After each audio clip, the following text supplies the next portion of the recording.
For the fourth time in less than a year and a half, these three are together.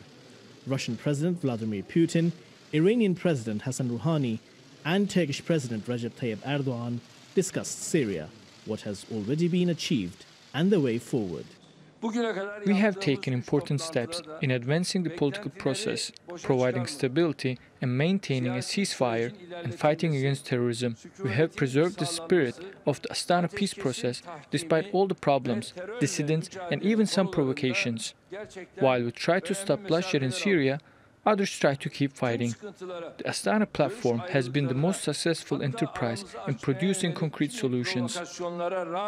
They agreed that UN-designated terrorist groups should be cleared from Syria's Idlib province.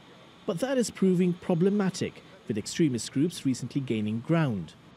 President Putin was clear here that Idlib must be cleared of terrorists. President Erdoğan says Syria's Bashar al-Assad also needs to abide by ceasefire agreements in Idlib. Turning to the northeast, Erdoğan says Turkey has the capacity to clear Manbij and much of the region by itself if needed. The joint statement says separatist organizations that threaten Syria's borders should not be supported under the label of fighting terror, apparently a dig at American support for the YPG terrorist group. All three countries say a US withdrawal from Syria would be good for the region, but there's uncertainty. As for the withdrawal of American troops, we know President Trump did quite a lot of work to fulfill his pre-election promises, which is quite a rare thing in the case of the United States. One of these promises was to withdraw the American troops from Syria. The interior political situation is of such a nature that he cannot always achieve the goals he sets out for himself.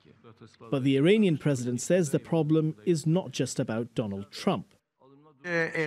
What the Americans do both under the current authority and the previous ones does not secure the interests of the nations of the region. What we want is for the United States to review its politics in the region. The three leaders agreed to speed up the formation of a constitutional committee that would draft Syria's post-war constitution. Putin said the regional countries should accept the regime in Syria, and at the same time, Bashar al-Assad should provide guarantees for the safety of Syrians. Clearly, the role of Assad in any future setup remains one of the hotly contested issues.